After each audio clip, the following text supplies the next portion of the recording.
Okay, all right. Looks like we're live at YouTube.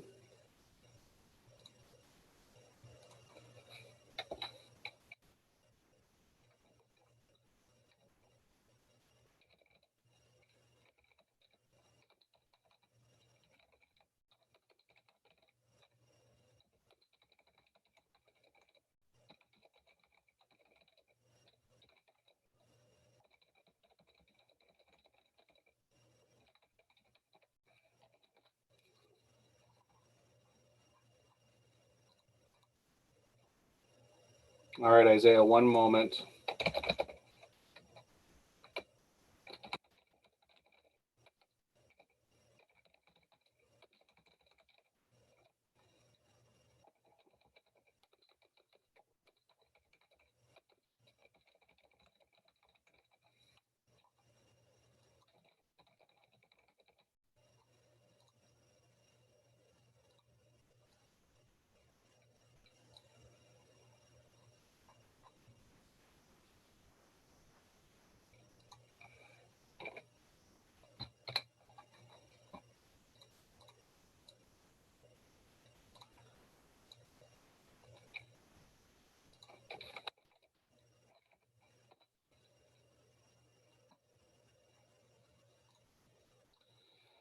All right. We're going to give this a shot instead. So, Isaiah, all right, I'll let you know.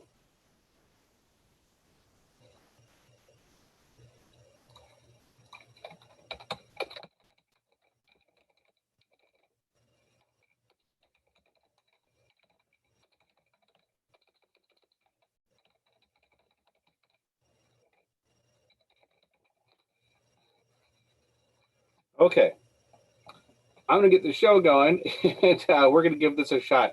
Thank you, everybody, for your patience with our technical glitches. But we're live at YouTube tonight, and we're going to see how this goes. So let me get my cheat sheet out here and go. So put this over here, and put this over here.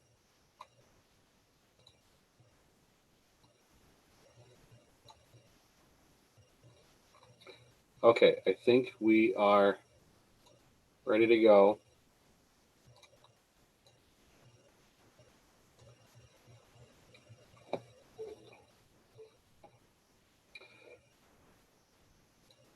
All right, friends, here we go. Welcome to Camp Meetings. It is episode 5, and we're so glad that you're here. I'm Reverend Nate Melcher of Richfield United Methodist Church in Minneapolis, Minnesota. Camp Meetings is a live variety show of music, prayer, comedy, guests, and connection. I'm so glad that you're here tonight and that the technology is working 100% tonight. We're on YouTube tonight. We're going to give this a shot. Thank you so much for your patience. Friends, let's start with some singing. We're going to sing a song called For the Beauty of the Earth. It is Earth Day, and thanks be to God for the earth. We're going to sing this song, and we're going to see what happens. You can find those lyrics online, I'm sure. For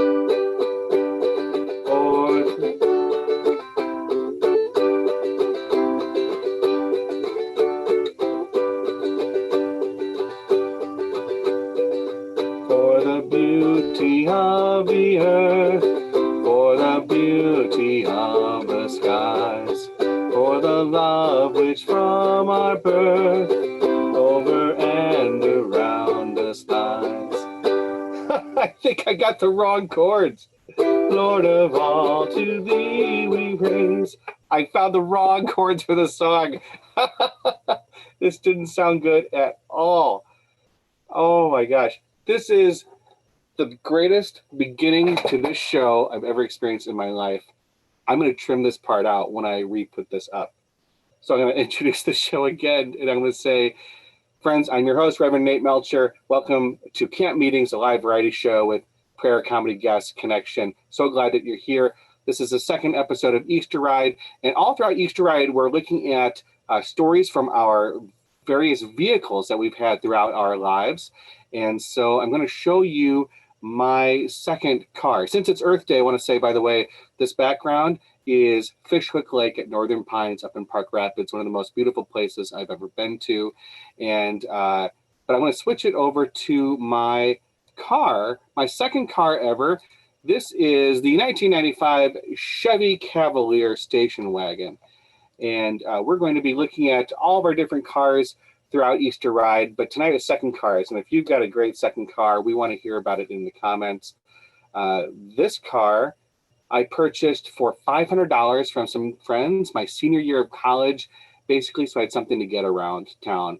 The price was right, and it was white and it had body damage, and it was repaired in a way that looked like it was curling from the inside out.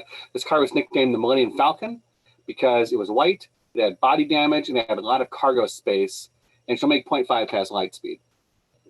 My senior year of college, I would walk a mile across campus to the parking lot, and I would drive it, I remember, to the Brave New Workshop at least 4 or 5 nights a week for classes and shows and to do tech during the main stage show. And I'd walk a mile back late at night after the shows were done. That's what I remember the most. The last night I drove that car, I may have gone to a store. I may have bought a lot of toilet paper. I may have thoroughly toilet papered a friend's home. And I may have not told anyone about it for at least a year after I moved out of state.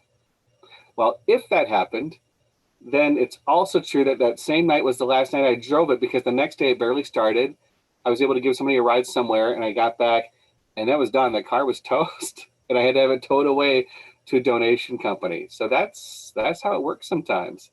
And that's the story of my second car. If you've got a great story about your second car, we want to hear about it. Please make sure that you go ahead and comment about your car. All right, I'm going to get rid of this car, and I'm going to get a new background. I look like Northern Pines. Here we go. So, oh, I got that door open. Let me get that fixed here. 1 second. That's my name. Now the door is shut, and look, there's more Northern Pines. More Northern Pines with that door shut. Thank you, green screen painted room. All right, that background, as I said, Northern Pines, beautiful, the Retreat Center, Park Rapids on Fishwick Lake. It's one of the most beautiful places on Earth, and it's Earth Day, and it feels right to celebrate God's beautiful creation on tonight's episode. I mean, what can I say? The Earth means the world to me.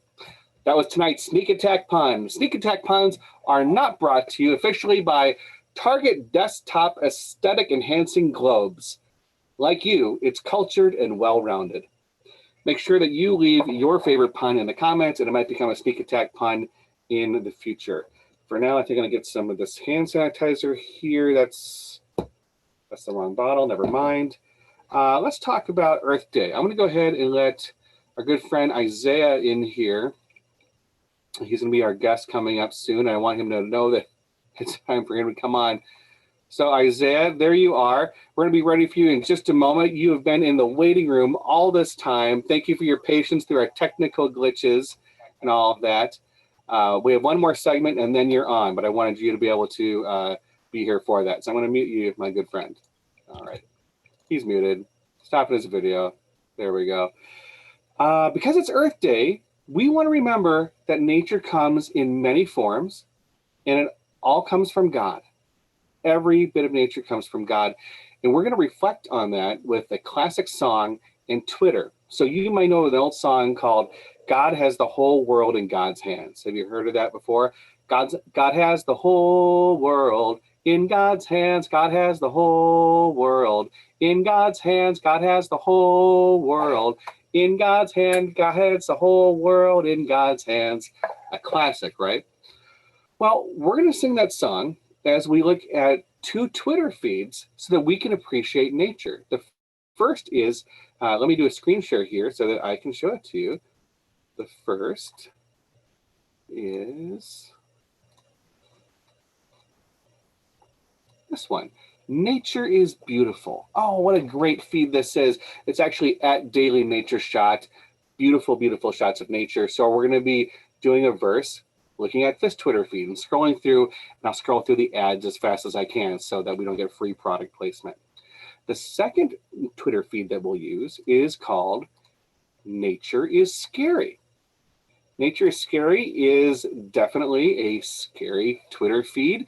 It has a lot of weird stuff about like nature. You'll see tornadoes and floods and but also a lot of things from the animal kingdom. And the warning there is correct. It does say there's some graphic content. I'm going to skip through the most graphic stuff I can if there is any, but it is a reminder that nature is a very vast thing indeed. So let's try singing this song using these beautiful, wonderful pictures as inspiration. God has beautiful nature. In God's hands, God has wonderful nature. In God's hands, God has pools of the Opal Creek Wilderness, Oregon. In God's hands, God's got the whole world in God's hands. God has a boat going down a river into a whole pack of crocodiles. In God's hands, God has lightning striking a plane wing. In God's hands, God has a snake in a vehicle. In God's hands, God's got the whole world in God's hands.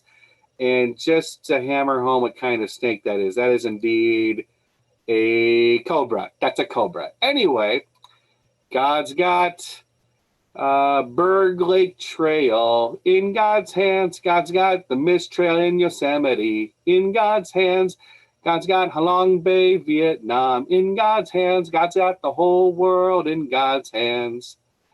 God's got spiders in your gloves. In God's hands, God's got a three-eyed snake in Australia. In God's hands, God's got eagle-like reflexes. In God's hands, God's got the whole world in God's hands. Look out. Oh, careful. Oh, no, look at that. One more verse. God's got the galactic kiwi and face in the rocks that can't unsee on Castle Hill in New Zealand. In God's hands, God's got the Grand Canyon, Deer Creek. In God's hands, God's got Hanging Lake, Colorado. In God's hands, God's got the whole world in God's hands. Okay, here we go. Nature's Scary. One more. God's got a squirrel eating the head of a sparrow. In God's hands, I'm going to skip that one. I'm going to skip that. Those are really gross. God's got an x-ray of a pregnant dog. Wow. In God's hands, God's got a giant salamander in Kyoto. In God's hands, God's got the whole world in God's hands. Friends, God's world is so diverse. God designs by diversity, and I'm so grateful for that. And I picked these two threads because ultimately it's a reminder of how diverse God's creation is and how much there is that is worth doing our best to co-create and co-work with God so that we can have a beautiful earth for a long time. You know, this globe that I did get indeed at Target, this desktop aesthetic enhancing globe, I like this globe because it's black and white. The white portion are where you find lobsters, delicious, delicious lobsters. The black portion is where you find all the people who God loves. And as you'll notice, the whole bit of land is black indeed, because God loves everyone across this great whole world in God's hands. And we know God has the world in God's hands, friends. Psalm 95 reminds us, as the Message puts it. And why? Because God is best, the high king over all the gods. In one hand, God holds deep caves and caverns. In the other hand, grasps the high mountains. God made oceans. God owns it. God's hand sculpted earth. So, friends, may we hear God's call to protect this earth, to have a dominion which is about keeping it safe, secure, and beautiful for generations and generations to come. May it be so, and amen. All right. My guest tonight, I'm going to get him going here. All right, Isaiah, you're coming in. Howdy. All right, friends, our guest tonight is the environmental justice organizer for the Minnesota Annual Conference of the United Methodist Church, and I believe our first Mennonite on the program too, correct? I wouldn't know, but I bet so. It's true. It's true. Friends, welcome our friend Isaiah Friesen. Isaiah, welcome to the show. Glad you're here. Thanks for staying up a little late. Thanks for having me. Technical glitches, and we're on YouTube instead of Facebook, but I think the world will survive that. So thanks for being here. I was wondering, can you start by telling us, you work as the Environmental Justice Officer for the Minnesota Annual Conference of the United Methodist Church. That's a lot of words. But I'm curious, what does that work look like? And how did you get interested in doing environmental work? Mm-hmm. Yeah. Yeah, environmental justice organizer. That's one piece of it. And then the whole Minnesota Annual Conference thing is the Methodist piece that I had to figure out once I started the job. I wasn't sure if it was a meeting or a people or an institution or what, but I'll stick to the environmental justice organizer part. Yeah, I grew up in rural places, spending a lot of time outdoors in a family that was very concerned with promoting local and more ecologically sustainable forms of agriculture, and at church with pastors and a lot of other people who were really passionate about um, protecting and caring for the beauty in God's creation.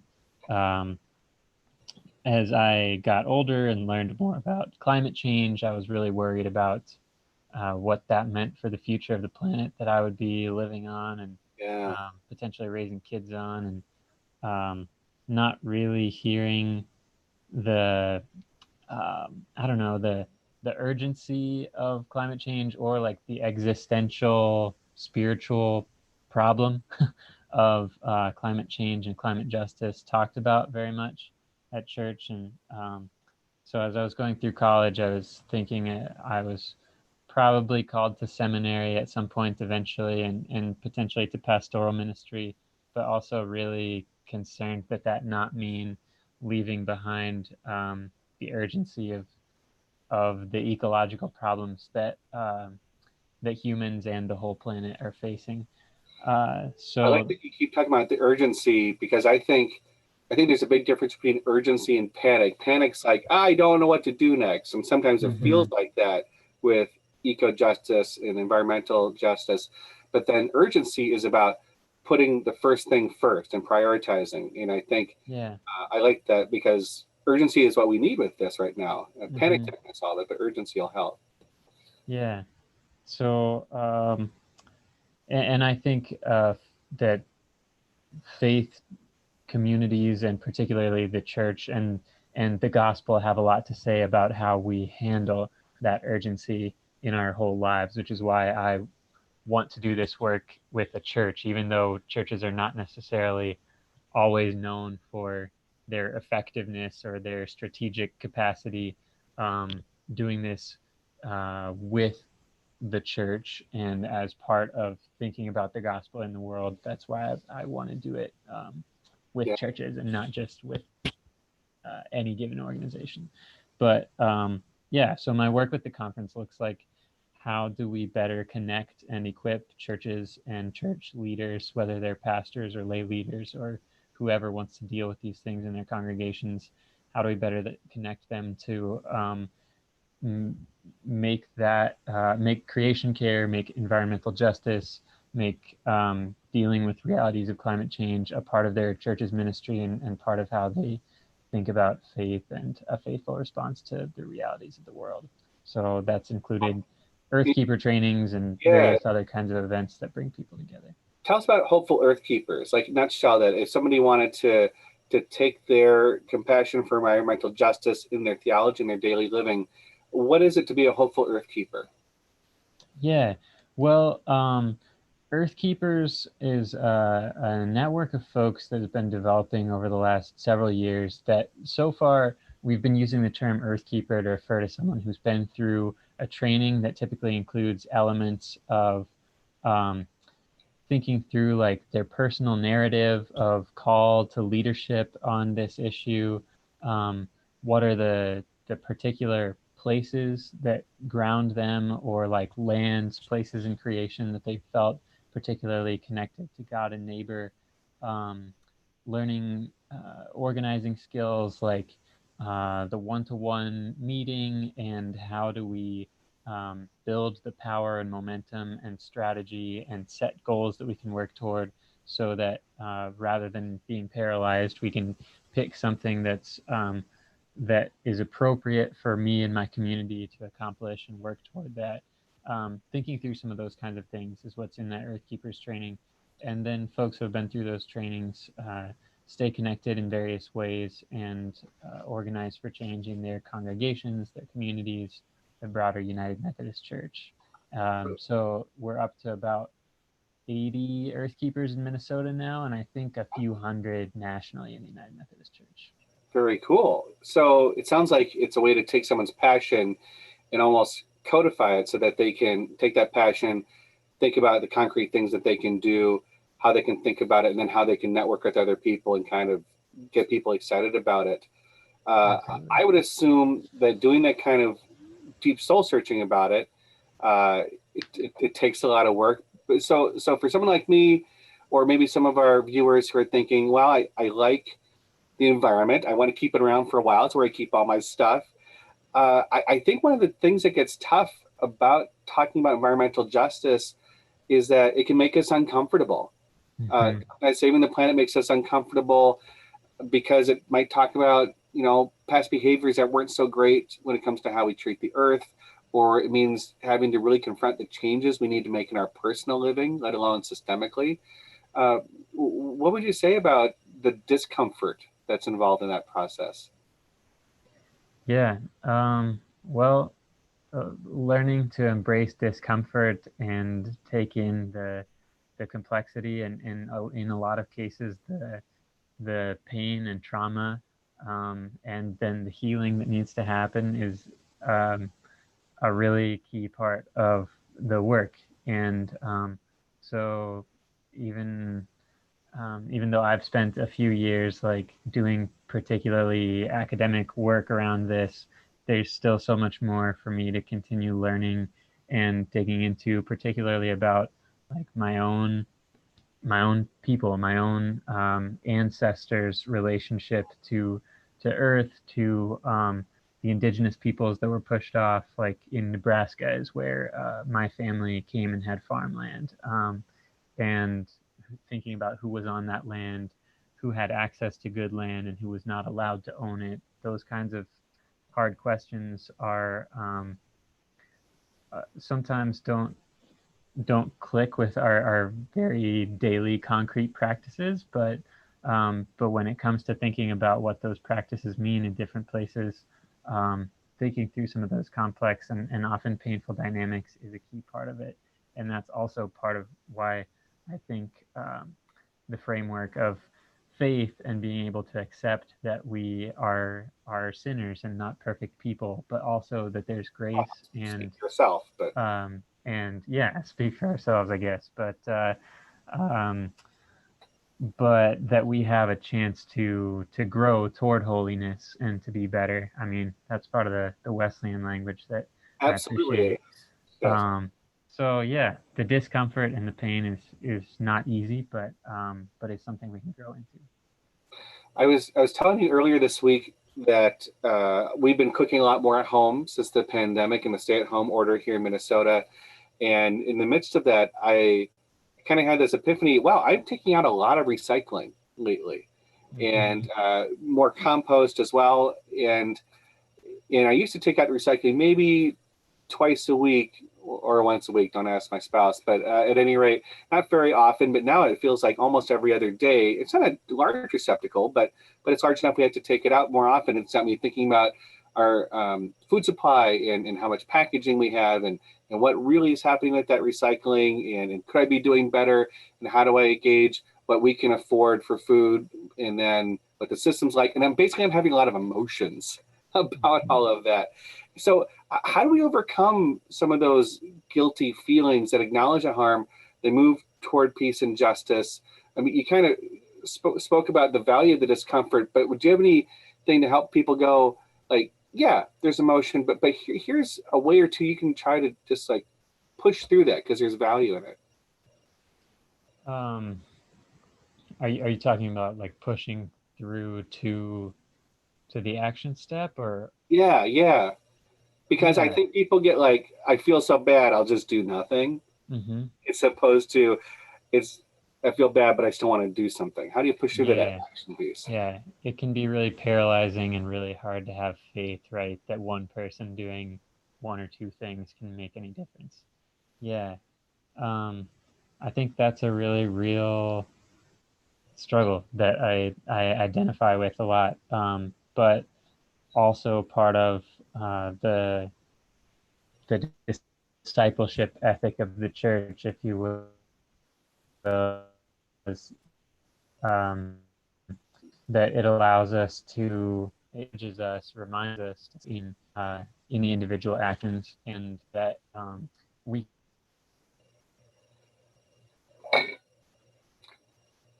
Oh, do we still have you, Isaiah? Do we lose you? He looks frozen to me. Does he look frozen? Let's see.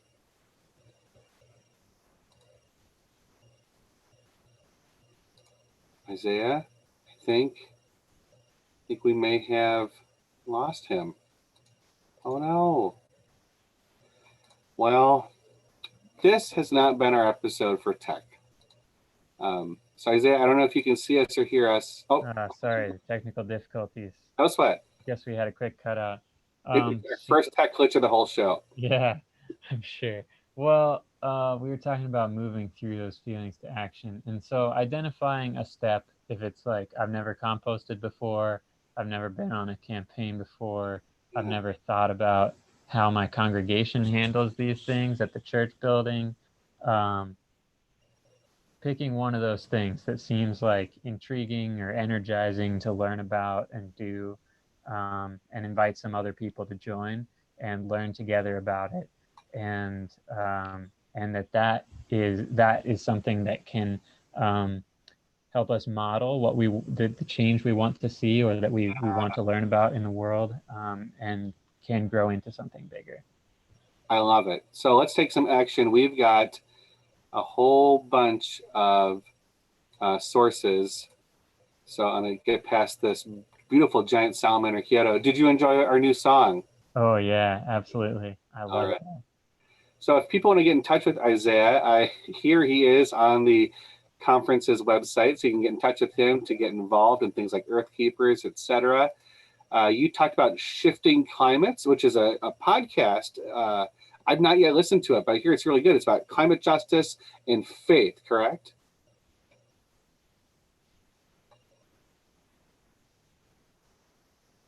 Okay. And next one, the voluntary gas tax. Can you tell us more about this? Oh no, I think he froze again. He'll be back. I know he'll be back. So he told us about the voluntarygastax.com. He also said you can look at the Minnesota Ecumenical Water Group. Minnesota Ecumenical Water is many different faith traditions coming together to talk about a Christian stance on clean water and why we need it so much. And then Isaiah also told me that Braiding Sweetgrass is a really key book as well. Looks like he may have dropped off. Thank you so much, Isaiah. Thank you for being on tonight's episode. So we'll get a link to you for Braiding Sweetgrass so that you can go ahead and purchase that book. It's about indigenous wisdom, scientific knowledge, and teaching of plants from a different perspective. And then Isaiah also pointed me to a seminar that starts tomorrow. If you are interested, there are 3 sessions on Just Energy for All. It's a 101 webinar series presented by the United Methodist Women, and it's not too late to register. So you can go to unwomen.wufoo.com and you can see the forums here. Go back to the video and you can get it off of this URL. And then finally, a couple wrap-up plugs here.